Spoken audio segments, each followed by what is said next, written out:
हा 27 वर्षीय मुलगा वडिलांच्या डोळ्यादेखतच गेला. समोर वडील उभा होते, पोलीस प्रशासन उभा होतं, तरी देखील त्या मुलाची कोणीही मदत करू शकलं नाही.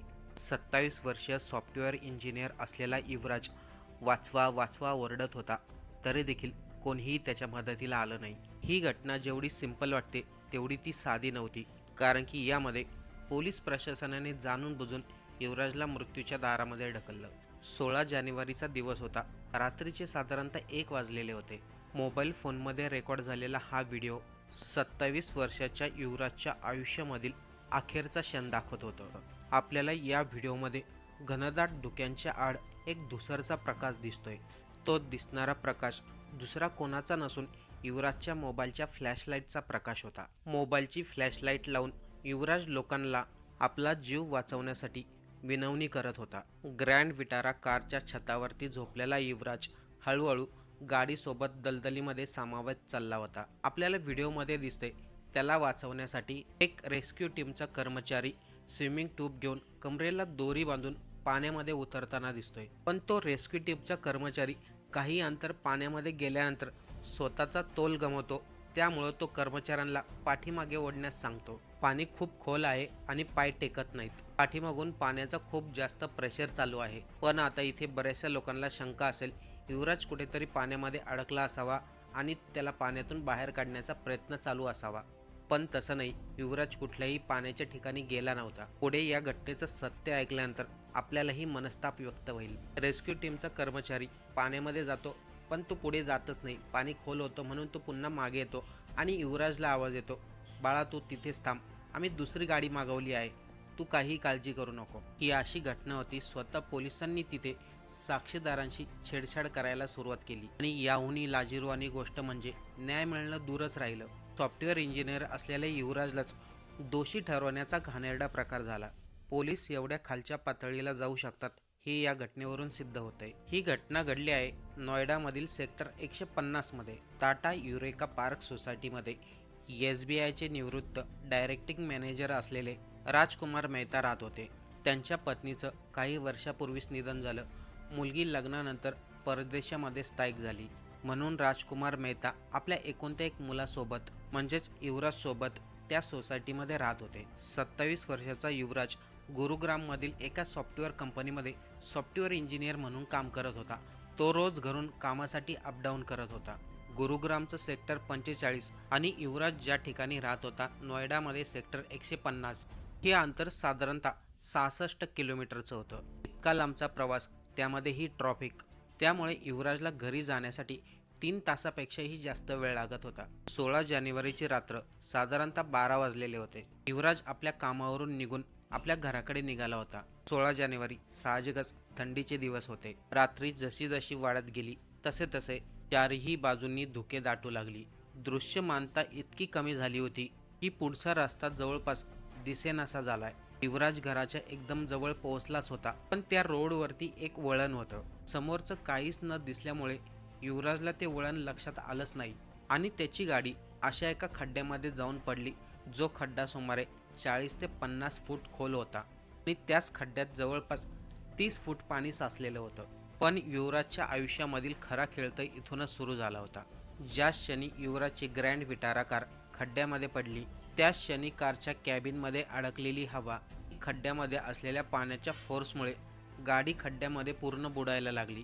पाणी हळूहळू गाडीमध्ये शिरायला लागलं आणि हळूहळू युवराजची गाडी देखील खाली दाबायला लागली. अशा परिस्थितीमध्ये कोणताही व्यक्ती घाबरून जाईल, पण युवराजने स्वतःला सावरलं.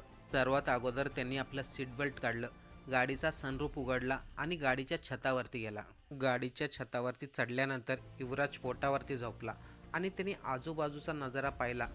तेव्हा त्याच्या अंगावरती अक्षरशः काटा आला, कारण की युवराजची गाडी जास्त स्पीडमध्ये आली होती आणि ती प्लॉटच्या एकदम कडेला नाही तर मध्यभागी पडली होती.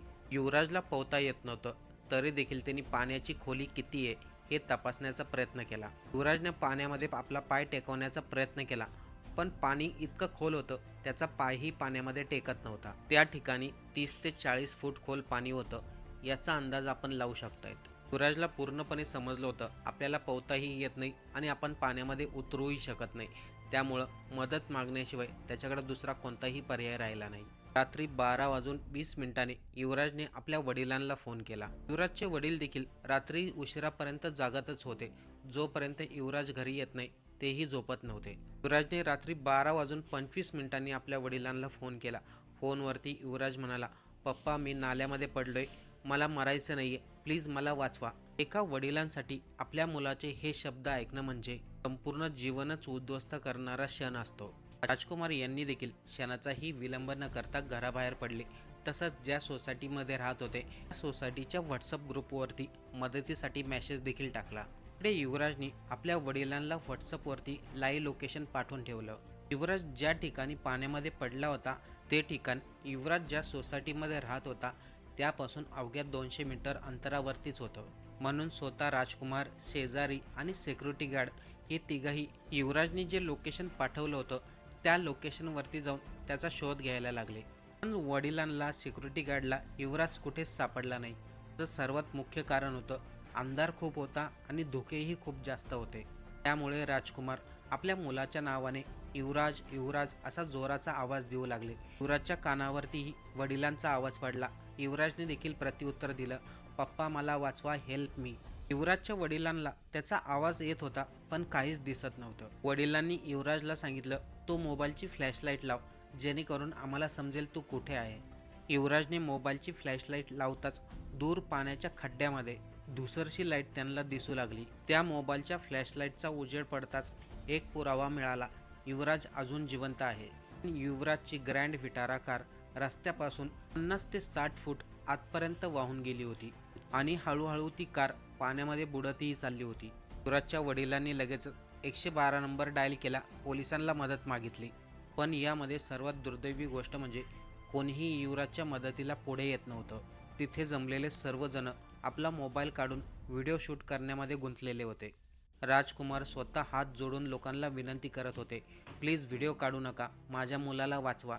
साधारणतः 20-25 मिनिटांनंतर रात्री 12:50 झाले होते. त्या दरम्यान पोलीस आणि फायर ब्रिगेडची टीम तिथे पोहोचली होती.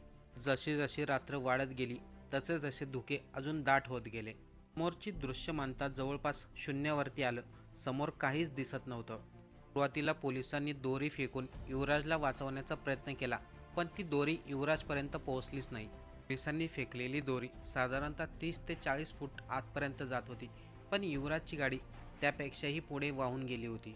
ते उपस्थित असलेले कोणी म्हणत होतं, "पाणी खूप थंड आहे, कसं उतरायचं?" तर कोणी म्हणत होतं, "खाली लोखंड्या सळया असू शकतात." तेथे जमलेलं पोलीस प्रशासन आणि फायर ब्रिगेडची टीम एकामेकांवरती जबाबदारी ढकलत होतं, पण पाण्यामध्ये उतरण्यासाठी कोणीही तयार होत नव्हतं. नंतर पोलिसांनी क्रेन मागवली, पण त्या क्रेनचाही काही उपयोग झाला नाही. त्याच दरम्यान फायर ब्रिगेडमधील एक कर्मचारी धाडस करून पाण्यामध्ये स्विमिंग ट्यूब घेऊन उतरला, पण पाण्यामध्ये चिखल, पाण्याचा जोर, झुडपं यामुळं त्याचा देखील पुढे जाण्याचा धाडस झाला नाही.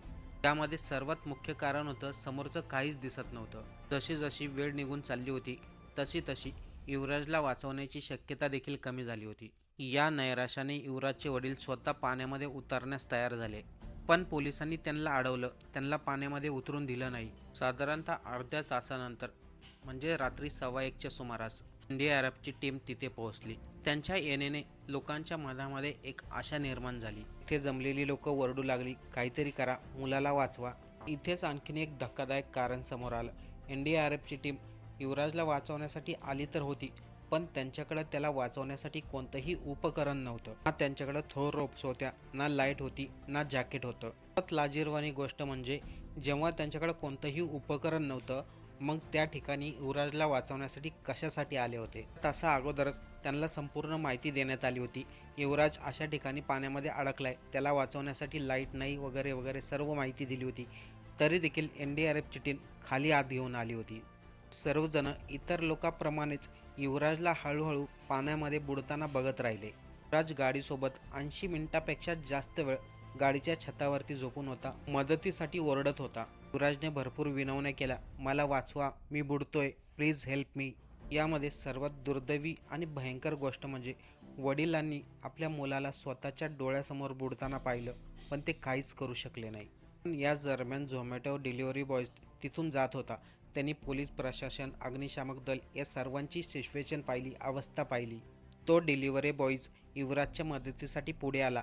तो युवराजचा नातेवाईक नव्हता. पोलीस यंत्रणा तरी देखील तो डिलिव्हरी बॉयज स्वतःचा जीव धोक्यामध्ये घालून त्या थंड पाण्यात उतरला, जिथे काहीच दिसत नव्हतं. जवळपास 30 मिनिटं तो पाण्यामध्ये पोहत होता. 50 फूट आतपर्यंत गेला, पण त्या डिलिव्हरी बॉयजला युवराज कुठेच सापडला नाही. कदाचित तोपर्यंत उशीर झाला असावा. आता या ठिकाणी पोलिसांची टीम होती, अग्निशामक दलाची टीम होती, NDRFची टीम होती, तरी देखील युवराजच्या मदतीला कोणी आलं नाही. एक झोमॅटोमध्ये काम करणारा डिलिव्हरी बॉयज पुढे आला. तो पाण्यामध्ये उतरला, युवराजला शोधण्याचा प्रयत्न केला, वाचवण्याचा प्रयत्न केला. हेच प्रयत्न जर अगोदरच पोलिसांनी किंवा अग्निशामक दलाच्या कर्मचाऱ्यांनी केले असते तर युवराज वाचला असता. पोलीस प्रशासनाच्या हलगर्जीपणामुळे युवराजचा जीव तर गेला, पण या सर्व घटनेनंतर पोलिसांनी युवराजची चुकी दाखवली. आता हे सर्व आपण एका व्हिडिओमध्ये कंप्लीट करू शकत नाही. पुढे जर पाहायचं असेल तर कमेंट करून नक्की सांगा. आपण याचा पुढचा भाग नक्की बनवू.